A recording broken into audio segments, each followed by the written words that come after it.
In this little video demonstration, I will be explaining to you why the looper cage, this AND gate, looper, and NOT gate is the best link circuit that you can make, and all of its different uses and all of its unique quirks. And I will just run you through some demonstrations of what it can do and why it's better than the alternative, an NPC cage. So as you can see, I have set up a few demonstrations, not linked. I will link them live. And so basically, how a looper cage works is that you have a power source that's connected to this AND gate. The AND gate is connected to the looper is connected to that NOT gate up there, and the NOT gate is connected to the AND gate. And what this effectively does is it stops the looper from turning on and off like it normally would. So we can actually show that right now at work. So we do bot. Don't mind the background noises. And as you can see, when I press this button, it stores that pulse, and now it's off. And we can use this power source for other things. Now, the alternative to this is the NPC cage, as I said. But the reason why this looper cage is better is because it doesn't use an NPC.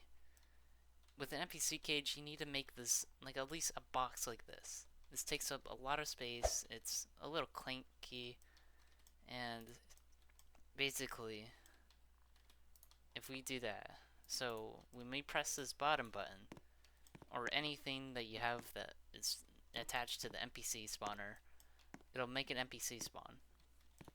Alright? And in order to kill it, you would need to use a laser. But that NPC will go into a cage, which activates a touch trigger, which normally activates something like maybe a light in this case. You see, the problem with that is that, one, it takes up a lot of space, as already said.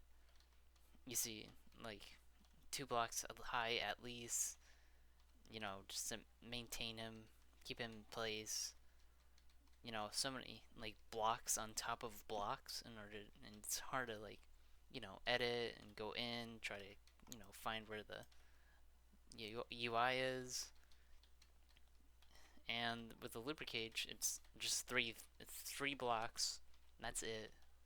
It's pretty damn simple, and it's way more effective. Now, while we load, another reason why you should use looper cages instead of NPC cages is because lag. The main issue with this, oh wait, I forgot to edit the touch trigger, but yes, you would otherwise edit the touch trigger so it would, NPCs can trigger it, it'll activate that, and then you would have to kill them like that. While with a, what was I getting at? So, oh yeah, lag. So with an NPC cage, it uses an NPC, and if you have a lot of these in your map, it's gonna lag really badly, especially if you're not getting rid of them as like your game progresses. And they're just real huge pains in the butts. While a looper cage does not cause any lag like that. It is simply a looper on forever.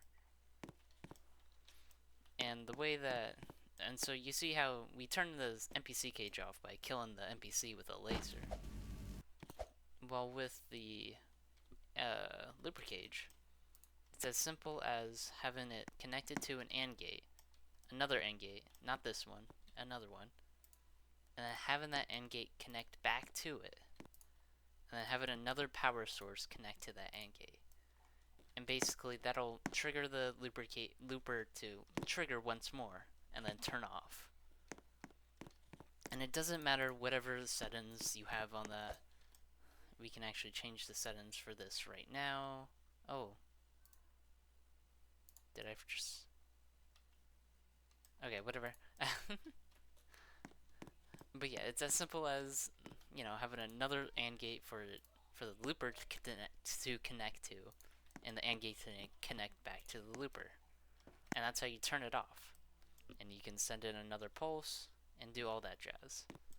And I can demonstrate that right here.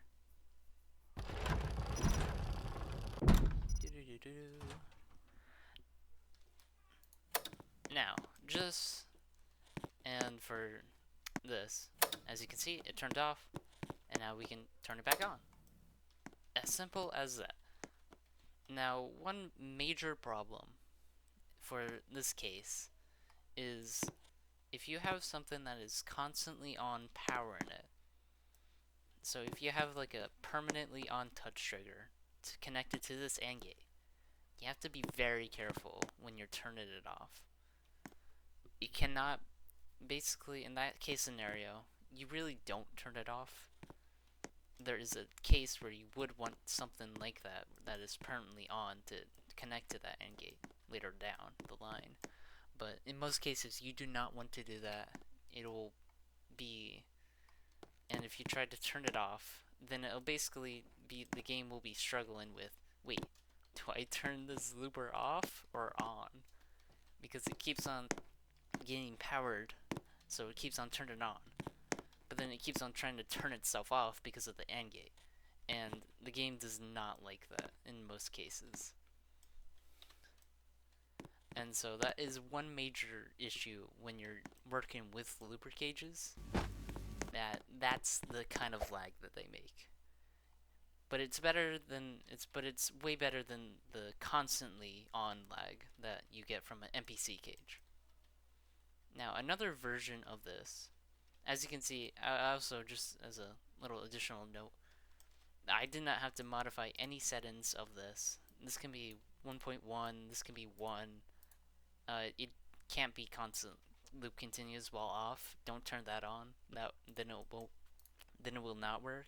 That's the only setting that you really can't, make on for a looper when you're using a looper cage. So yeah, but you can make this like 1,000. You can make this, like 3 seconds. It doesn't really matter, except for if you have it on 3 seconds. I think it won't need like a power source. Anyhow, now a variation of a looper cage is what I like to call a delayed looper cage. And so in this case, we have our power source connected to the AND gate, like before. But instead of the looper being connected to the NOT gate, it's connected to the timer. And basically, what this allows us, and the timer is connected to the NOT gate, and this allows us to have this AND gate be able to send out a pulse before it is turned off, But with this, you need to modify the settings of the loop interval to be longer. And so we'll make that, yeah. And basically, we'll make you 3 seconds. And so the loop interval has to be larger than the timers. So since this is 2 seconds, it will not turn off like it normally would work, and it'll be able to activate the timer before it would, repeat itself. And then, yeah. And so I can show that in the delayed looper cage. And so it'll allow the AND gate to send out another pulse temporarily if you want.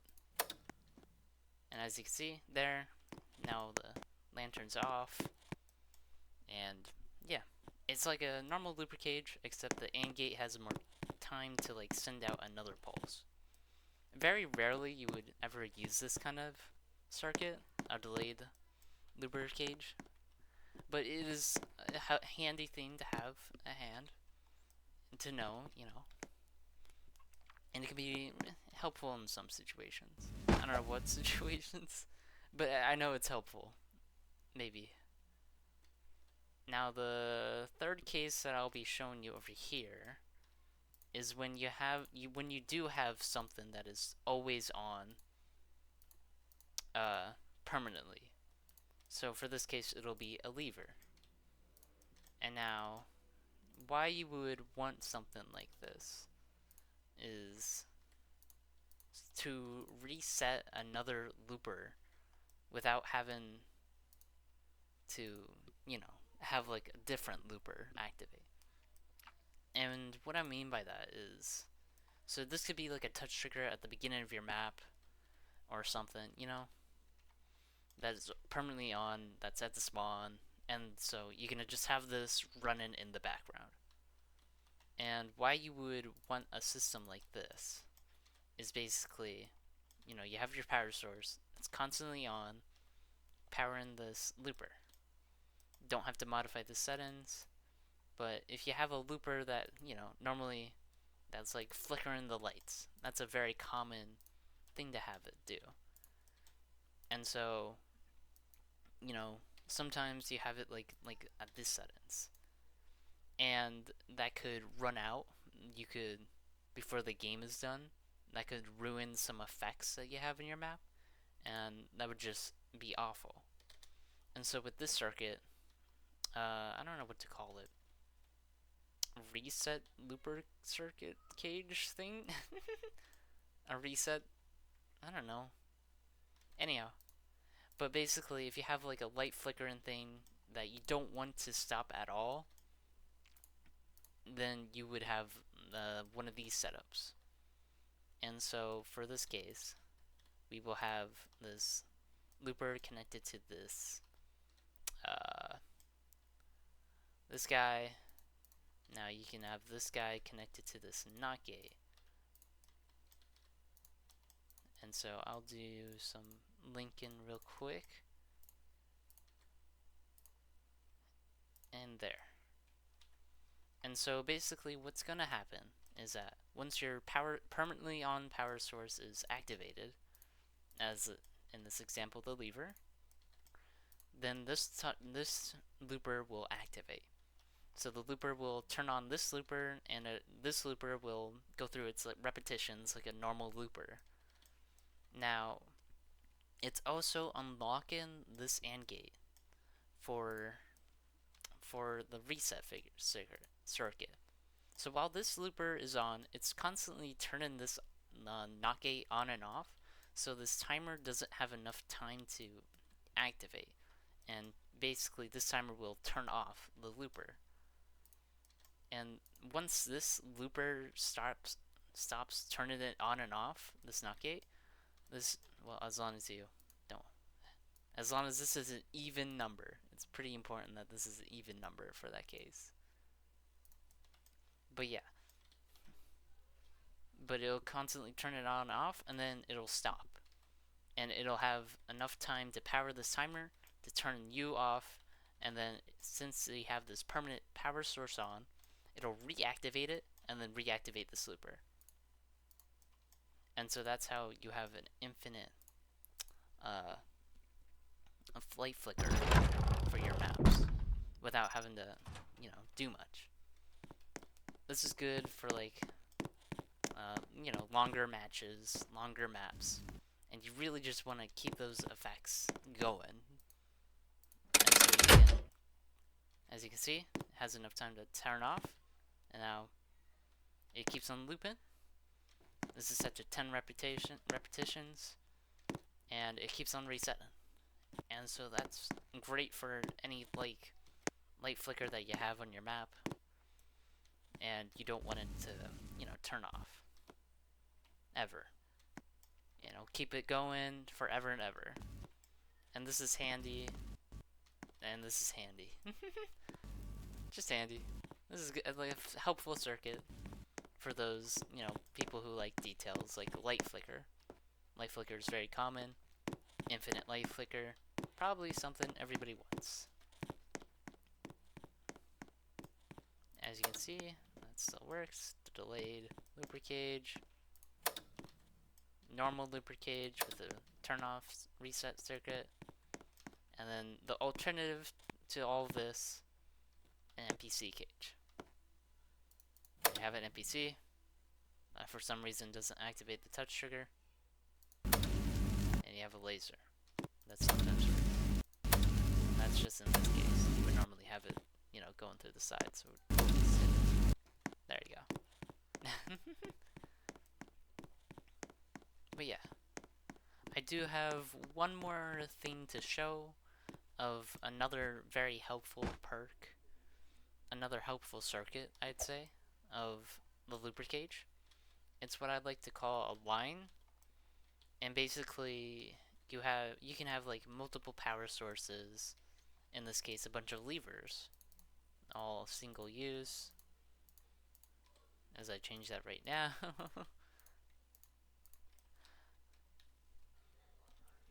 And for this case, basically all these power sources, this is already pre-linked, so all these power sources are going through this chain of links here. As you can see, this link hub goes to the AND gate goes to the next link hub, and the link hubs go up to the looper cages. And then, yeah. So this is what I like to call a line circuit. Very helpful circuit. It's very helpful for like counting votes in like an Among Us voting system. Storing pulses. You know, if you have like a noise detector, this is really helpful because then you can like build up noise and activate new things as noise builds up. Or you can have like an anger system where the more things you do, the more angry, yeah, NPC can get, and the harder the map will get, you know? And this is very helpful.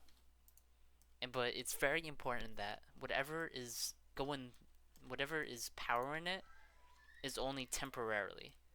And in this case, it's this like animation circuit here thing with the XOR gates connected to the link hub. And basically this will, you know, turn it on and then off to make sure that it doesn't accidentally activate, you know, 2 loopers or something like that. And in order to further make sure that it doesn't activate 2, each looper from each looper cage is hooked up with a timer. And this timer is basically, you want the timer to be longer than the pulse is there. And in this setup, the 0.3 seconds is longer than how long each pulse lasts. And to show this,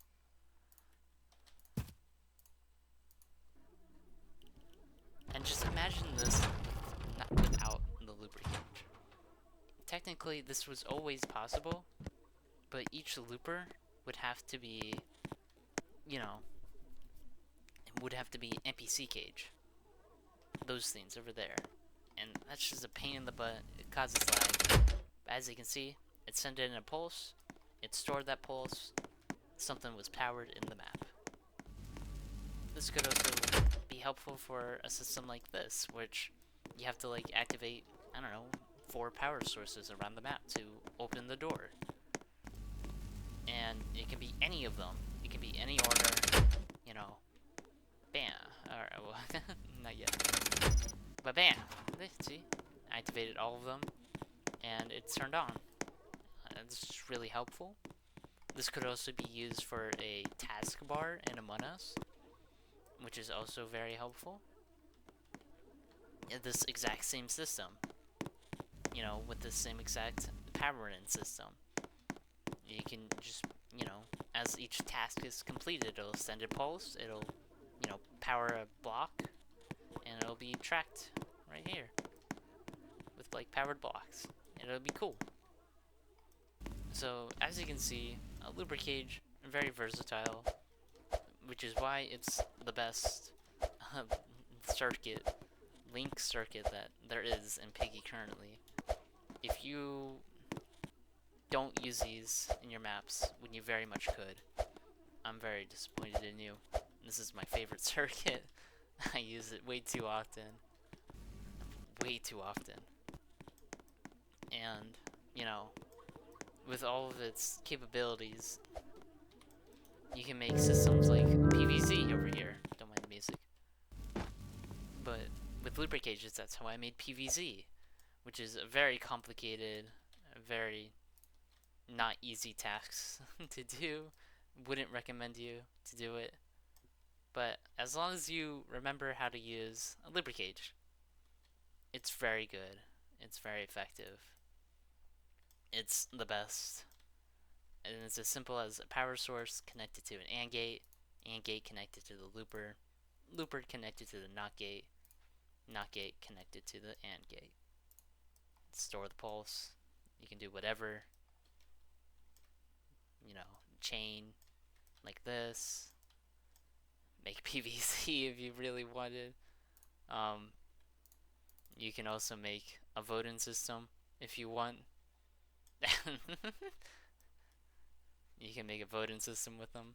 As you can see, I used looper cages here, there, a ton of looper cages in the line circuit that I showed you last, and more more looper cages. I use them a lot. I'm now realizing that because they're so good and they're very effective at their job. They're wonderful, and that's why you should be using looper cages and not NPC cages or any other circuits. They're the best. Looper cages all the way through.